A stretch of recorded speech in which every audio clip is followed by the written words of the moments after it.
information on the towns that existed during the Mughal period. They said that during the Mughal period, the land grants given to the temple for the improvement of the temples and revenue assessment of income from the land revenues gives us information on the development of the towns, they say. And also, beside these documents, during the Mughal Empire, there were certain travelers from the foreign countries.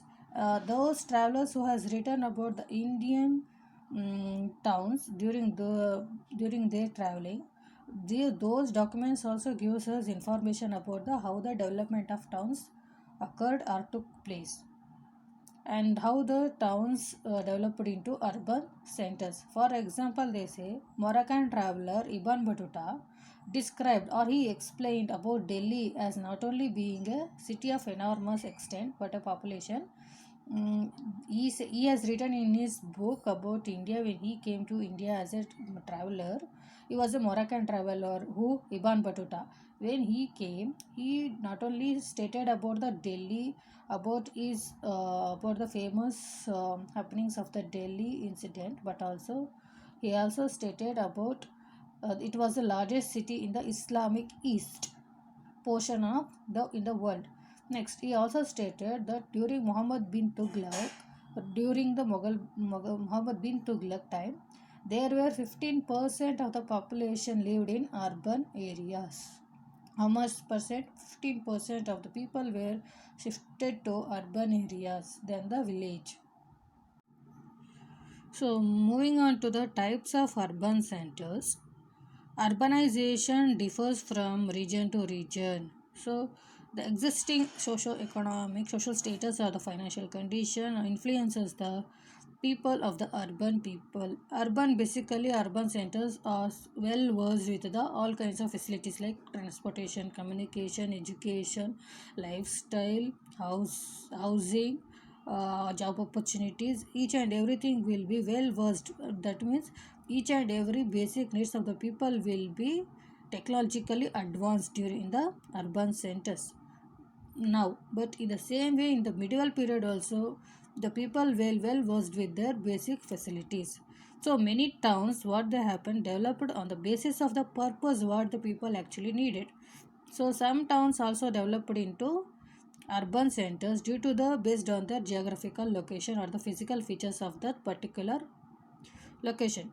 For example, they say near the sea, some cities developed into port cities where the goods can be exported or imported from one region to another region to the sea routes. Then major trade it also converted into or became the major trade center for carrying out all the activities. Next, usually towns are categorized or classified into several types. In that, temple towns, administrative town, commercial town, port town, like these, there were classified the towns into based on what?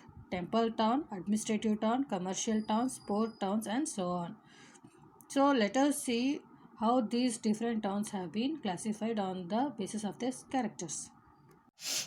So students, these towns which like temple towns, administrative towns, commercial towns, port towns were classified based on the several functions and the activities which are operated by them.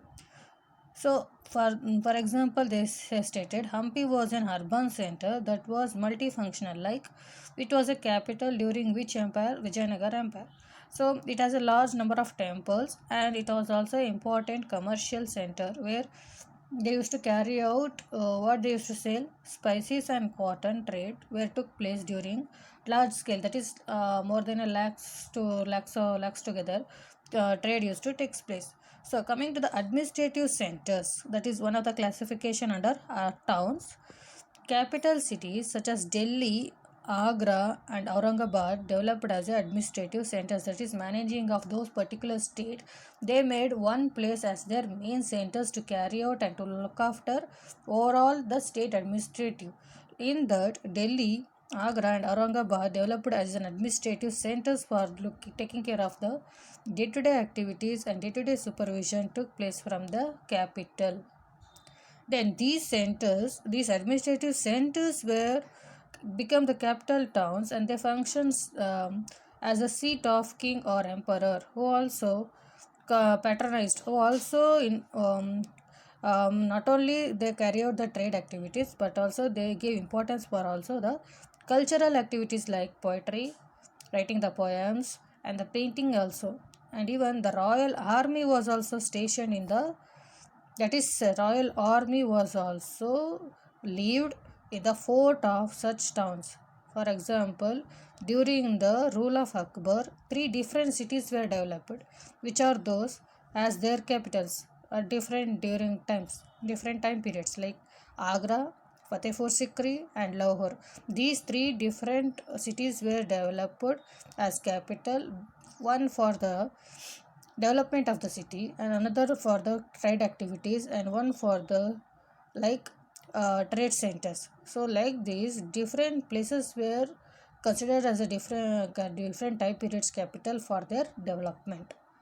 So in today's class, what we learn basically meaning of town, meaning of traders, meaning of craftsmen, and how the these trade towns have been classified. That is like administrative centers, commercial towns, temple towns, port towns, fountain towns.